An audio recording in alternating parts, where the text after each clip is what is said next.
Hi guys, and welcome to Piano and Keyboard Artist, where we discuss the artists related to pianos, keyboards and synthesizers. And this is part 2 of my Shake the Disease 35-year anniversary special.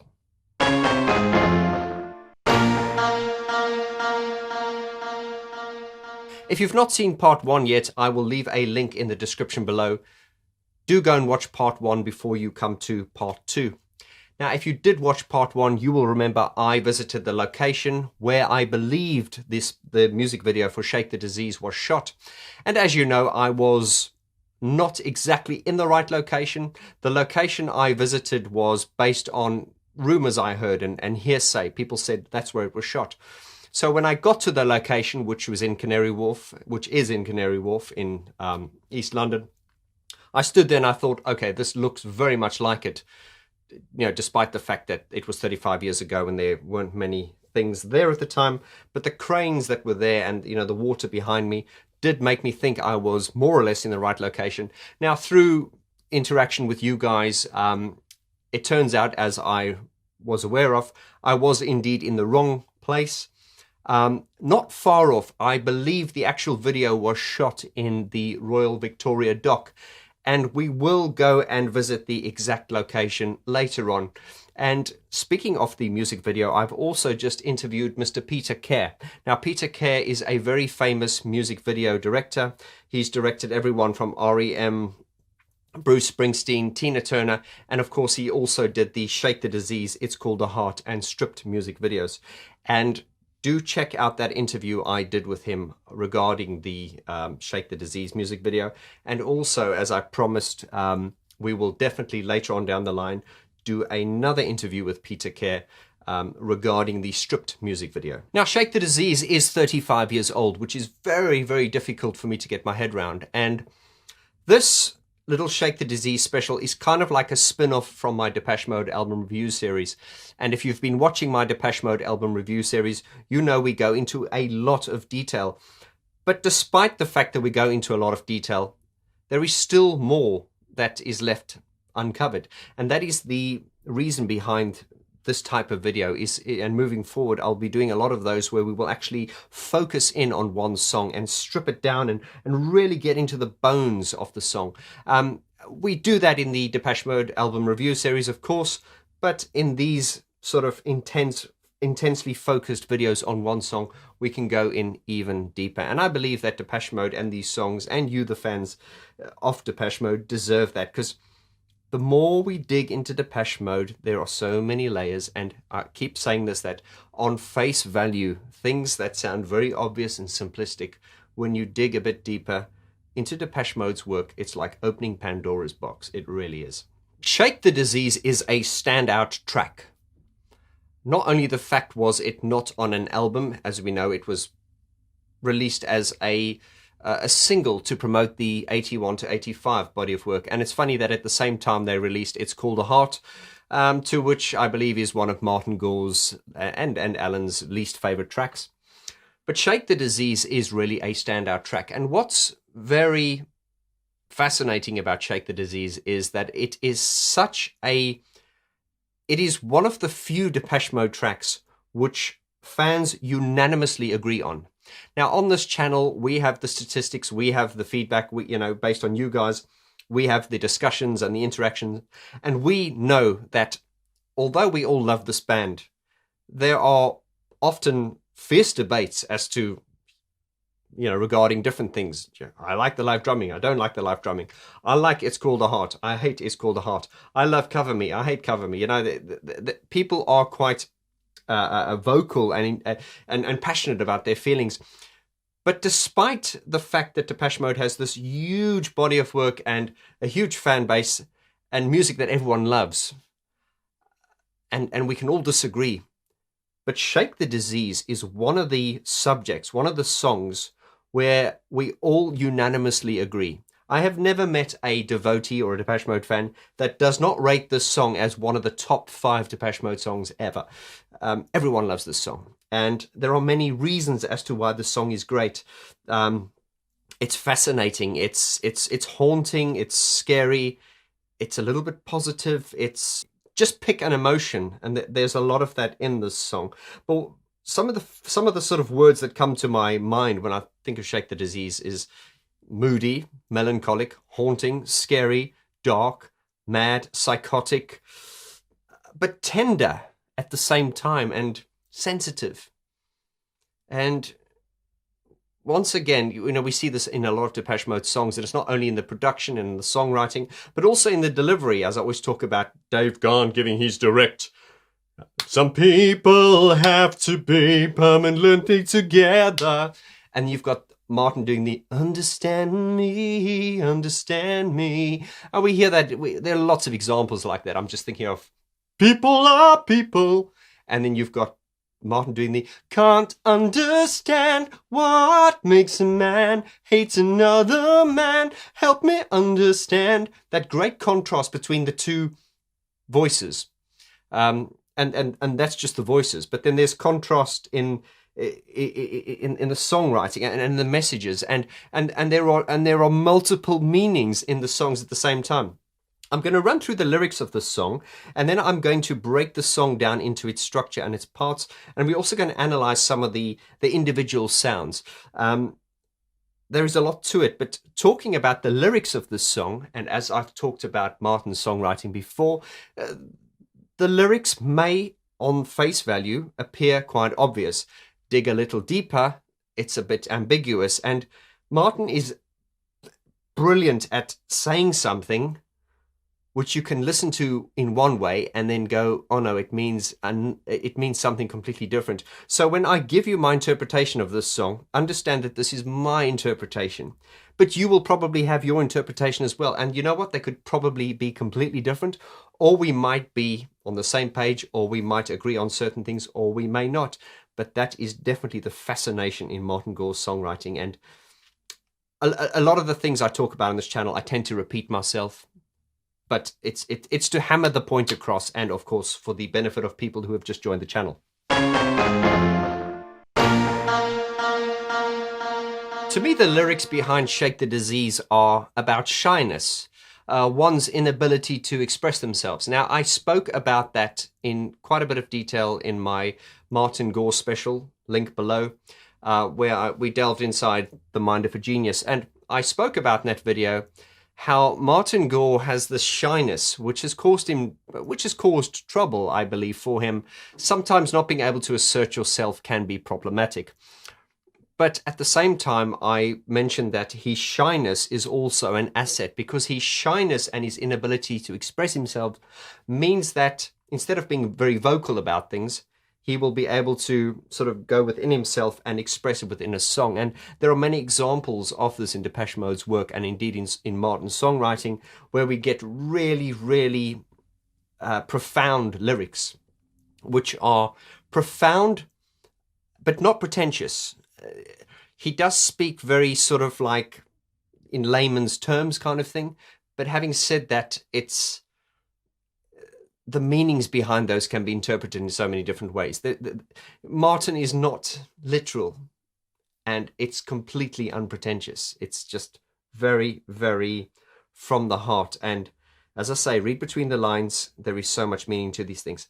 Now, I'm not going down on my knees begging you to adore me. Okay? Can't you see it's misery and torture for me? When I'm misunderstood, try as hard as you can. I've tried as hard as I could to make you see how important it is for me. Now that is frustration. It's inability to express oneself. It's agony. It's pain. It's what did Martin say he writes about? Pain and suffering. And of course, that was just one interpretation I've given of that. It's desperation. It's understand me, as the song Understand Me. That's one of the lines of the song. Here is a plea from my heart to you. Nobody knows me as well as you do. You know how hard it is for me to shake the disease. It takes hold of my tongue. In situations like these, once again, interpret it in any way you can. But there are many things, many facets to that. And one of them is not being able to express yourself. How many times when you've fancied someone and you've been around them and you can't get the words because something takes a hold of your tongue, and you end up doing something that makes you look bad or misrepresents what you were trying to achieve. And so many facets to the song, so many different meanings. And as I say at the end of the video, I would love to hear what your interpretation is of the song. Some people have to be permanently together, lovers devoted to each other forever. Now I've got things to do, and I've said before that I know you have too. When I'm not there in spirit, I'll be there. As I'm saying these lyrics, new insights are coming to me as we speak. One thing about Martin's lyrics, they've always been very grown up. And, you know, I always talk about Depeche Mode not being a band for the masses, because I think very often the music and the whole concept of the songs, it does tend to go over most people's heads, because I don't want to be disrespectful, but especially in the mainstream, you know, people want to, they want to dance. You know, where's the beat? Fuck off, man. Jeez. Anyway. I did read somewhere that Alan Wilder said, you know, in typical Depeche Mode style, it was always to do things unconventionally and really always think out of the box. And the obvious title to give the song would be to call it Understand Me, whereas Depeche Mode would go, no, we will call it Shake the Disease. And, you know, even if it was called Understand Me, we would accept that. But Shake the Disease just has such a, wow, what a title, Shake the Disease. And Martin Gore's lyrics in the song, as I say, once again, deep, personal, but unpretentious, completely unpretentious, straight from the heart. Right, now let's examine the structure of Shake the Disease. Once again, very, very unconventional. Just looking at it on the piano, it starts off with a very dramatic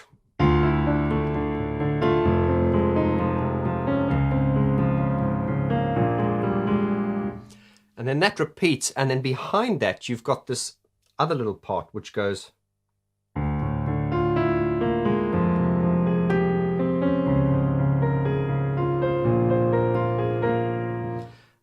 But at the same time you've got Martin going, oh, it's kind of like a cry of agony. It really gives it that scary, almost psychotic type of feel. Right, so jumping into the first verse in just simple block chord demonstration.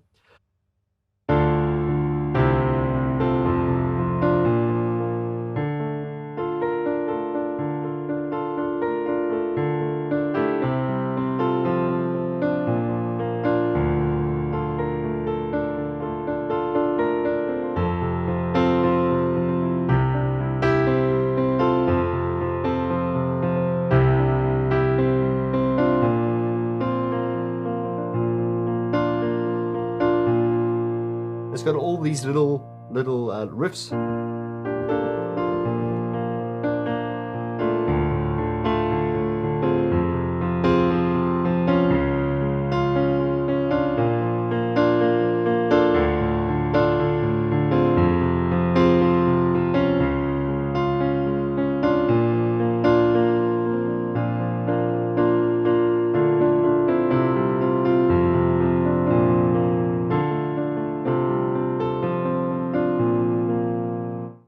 This song toys through so many different emotions. It starts off very stern, which is the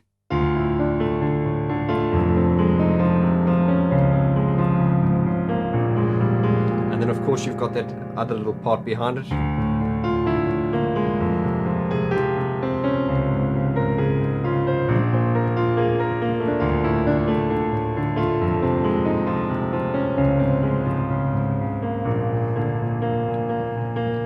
And then when we get to the first verse, it's kind of relieving. It's not as stern. It's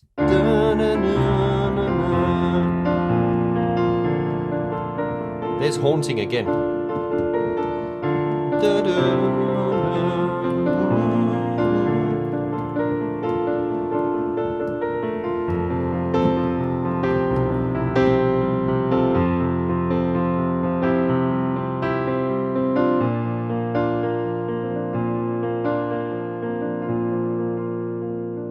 And then we get to the chorus, it's mad again. But then straight after the chorus we've got Understand me, understand me. And that's kind of like a cry for help. What's interesting is I think when Martin writes these songs, I don't think he's really conscious of the fact that, okay, now this part is going to be dark, and then this part's going to be lighter, and this part's going to be, you know, filling the blank. He does talk about when he writes songs. He said it's a very strange feeling. He says like something just overcomes him, and he kind of goes into a trance, and he just lays it out. And that definitely is how the music, how the creative, artistic mind does flow. But I do get the idea that when Martin comes up with these ideas, they're just very pure, and that is why there's been so many sort of like knockoff bands, you know, people who emulate Depeche Mode and try to sort of emulate that moodiness, and it very often comes across as just forced and contrived, whereas with Martin it's just completely natural. It just feels so inspired. Everything feels, the way the chords move, and even though they move unconventionally, and things just feel very natural, even though they feel a bit odd sometimes. Difficult to explain. Now let's look at the opening riff to Shake the Disease, and then we're going to let's look for the Gore-ism. Remember I talked about the Gore-ism? Now there is no such thing as a Gore-ism. It's not in the book, but a Gore-ism is something we talk about on this channel. So whenever we're talking about Depeche Mode in terms of songs, a Gore-ism, you know what I mean, is that riff, and there's always a part within Depeche Mode's melodic sequences where there's always that part that kind of sounds a bit discordant or off or a bit dissonant. Let's look for the Gore-ism in the opening riff. So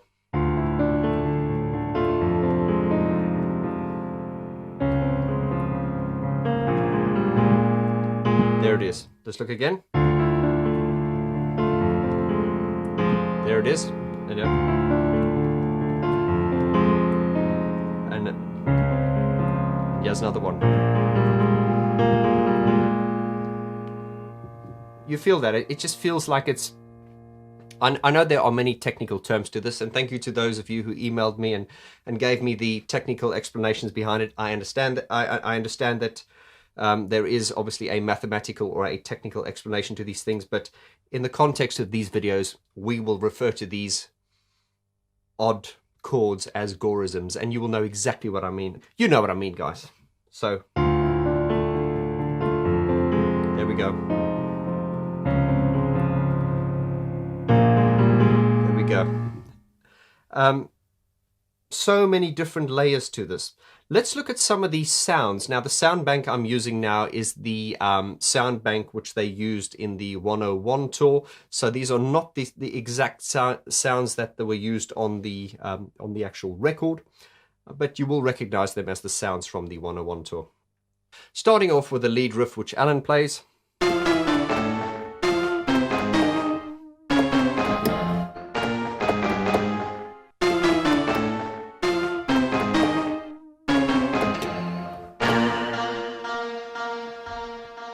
It's interesting, they have a whole sequence programmed into that one key, which is obviously tempo synced, and they would just play this over the backing track. So Depeche Mode's music, as we know, is all about multiple layers. So while Alan is playing his iconic part, Martin is playing his part at the same time, which is...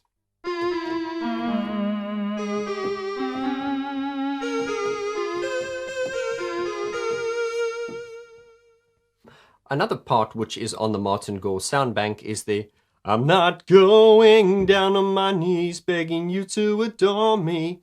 And the part that he plays while Dave is singing that is the... It's the "I'm not going down on my knees," and then...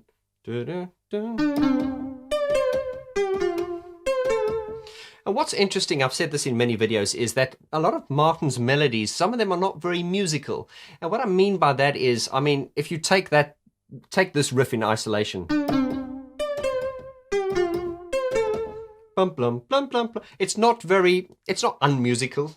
I suppose technically it's not, but it's not a very melodic, memorable part. But as part of the arrangement, for instance, with Dave going, "I'm not going down on my knees begging you to adore me," and you've got the... Then you've got the after that, there are so many different parts, and this is what I talked about this as well in songs like People Are People.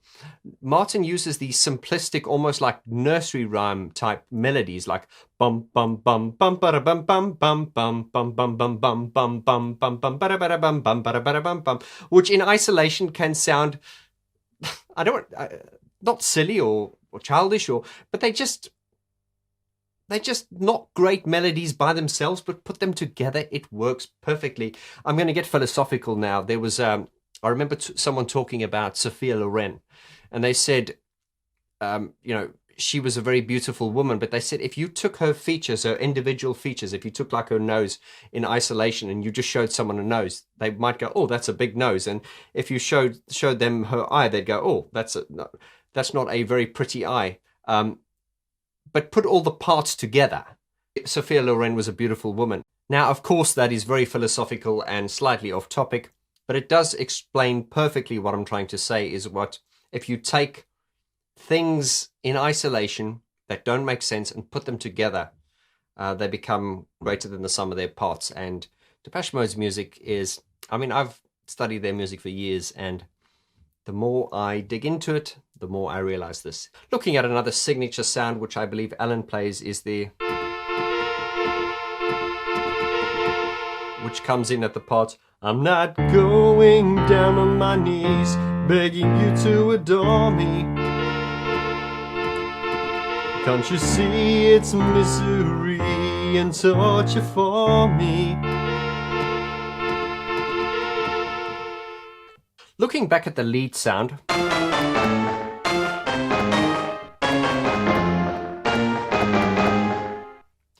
really listen to that sound. Listen to this. Can you hear that there are actually two notes being played at the same time there? Listen again. The one part of the sound, which is sort of like the root or the lead part of the sound, sounds to me like it could be a guitar strum or like a pick. And then underneath that, they've got like this, those like hit sounds. Shink! It's like a zhink. I don't even know what the sounds are called, guys, but they used a lot in the 90s, especially in like hip hop and urban music, had like this zhink, zhink, kind of a zhink, a hit sound, whatever. But anyway, listen to the two harmonics in this sound. Can you hear how the first part is, I'll illustrate in the piano, is, that's the first part. But it also has a part which is a tone lower. Listen here. So here's the one part. And here's another part.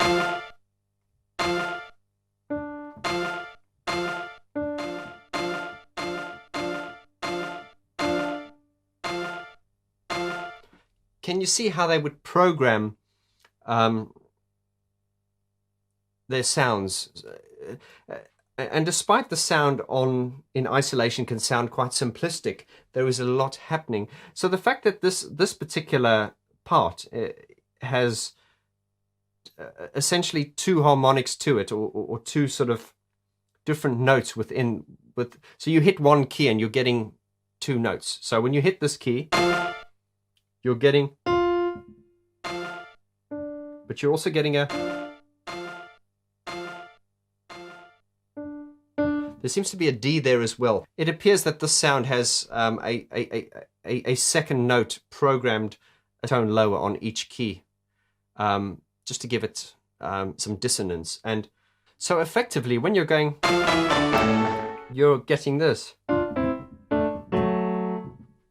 You see, it's like two notes being played at the same time. Even though the second harmonic is quite low in the mix, and you cannot consciously hear it, throw all these dissonant little sounds together in the context of the whole mix, and it's one of the many reasons why their songs sound the way they do. And it's just this completely unconventional, out-the-box approach. Some other sounds.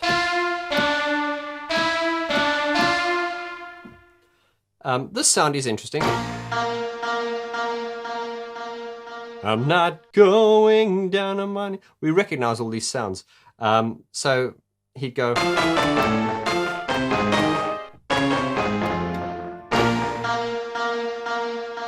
So he'd just hold that key down, and that part would be there would be a whole part sequenced onto that key, and obviously matched to the tempo of the song. Later on in the bridge, we've got that.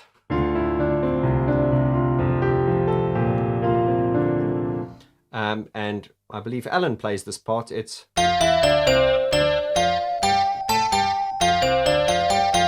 I'll just play the bass part on the piano here.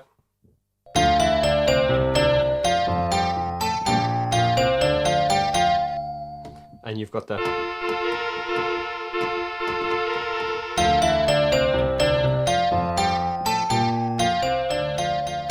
Then,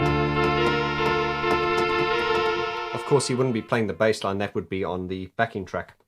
Of course, now these sounds are really iconic, and they're kind of like, your neck hair stand up because you recognize them. They're so ingrained into our psyches.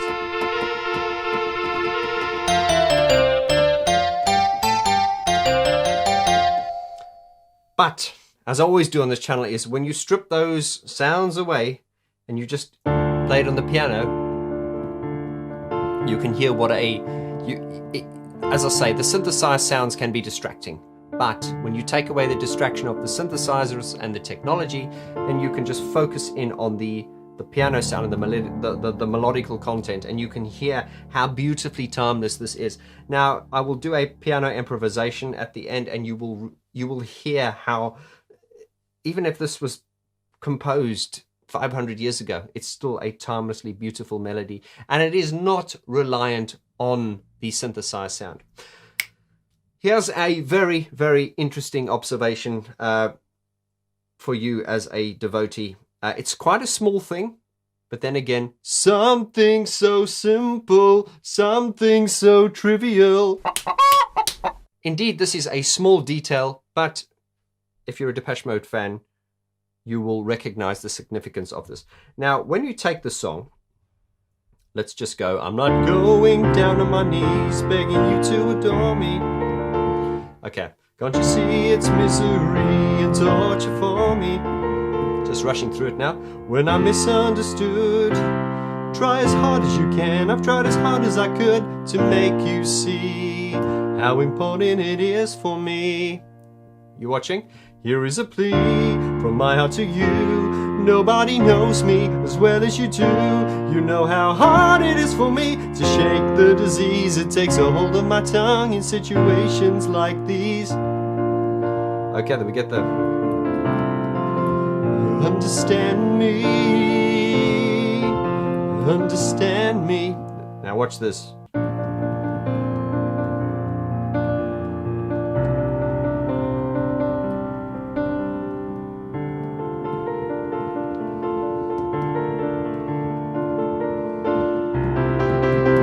Some people have to be.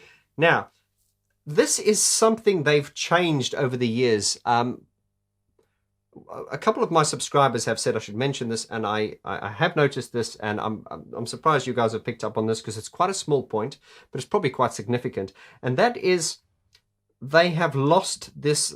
There's a little break where it goes to the C key. Now let me demonstrate. Now on the record, it goes as follows. Let's take it from the understand me. Understand me. Understand me. Then it goes. Then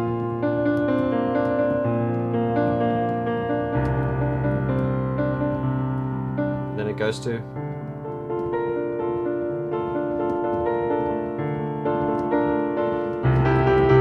See, it goes to the C. Some people have to be. Now they stopped doing that. I don't know why, but there must be a reason for it. So the way they do it these days is completely different. They, instead of going down to that C, they just remain on the D. So as demonstrated, this sort of started from the sort of 101 period, and it goes as follows. From the understand me, it goes.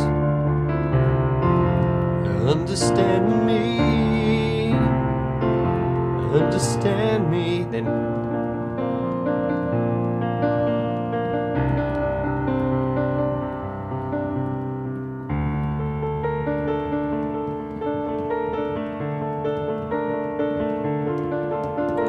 Some people have to be. Did you see? It just remained on the D. It didn't go.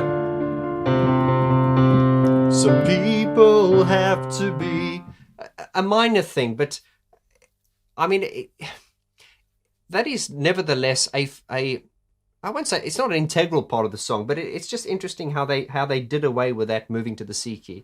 I'm probably over pointing this out, but it is interesting, and I wonder if you've noticed that.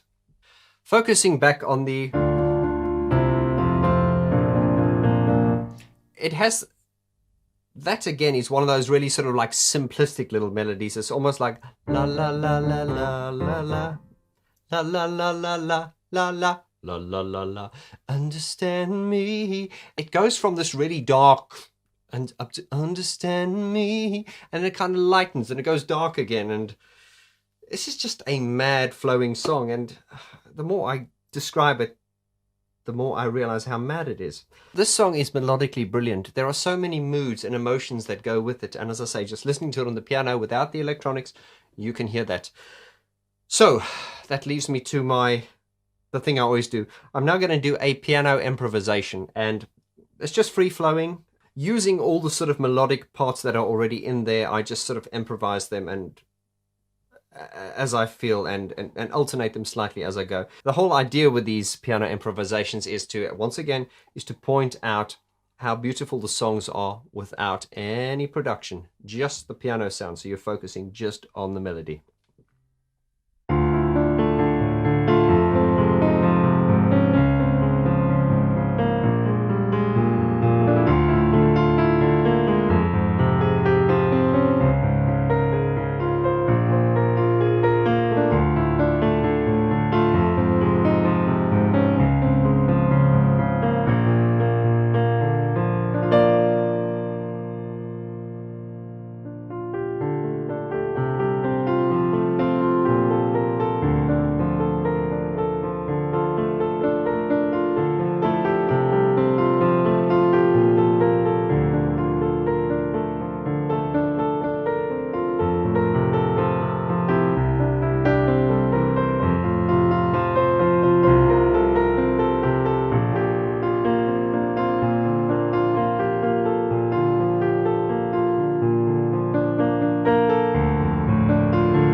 So there you have it. The piano improvisation shows that this song can stand by itself. And this is why this song has been played acoustically for so many tours, with Peter playing just the piano and Martin singing it. It works beautifully as a ballad, and it's so powerful. This song can truly go in any direction, because It just doesn't need dressing up. It is just fundamentally a sound song. Right, my friends, it's up to you now. Leave me your comments below. Let me know what you think of Shake the Disease. Anything you'd like to say about this series or Shake the Disease, or absolutely anything about the lyrics, your interpretation. I'd love to hear what you have to say. Please be sure to hit that subscribe button, like, and share this video with anyone you think would benefit from it or would like to see it. We also have a Facebook page and a Facebook group, and the Facebook group is really a discussion group where we can elaborate on the videos in this YouTube channel. Guys, it's always a pleasure. I want to thank you so much to all of you who have been with me from the beginning. And if you've just joined, welcome on board. This is a great community. Thank you so much, and I look forward to seeing you on the next video. Adios.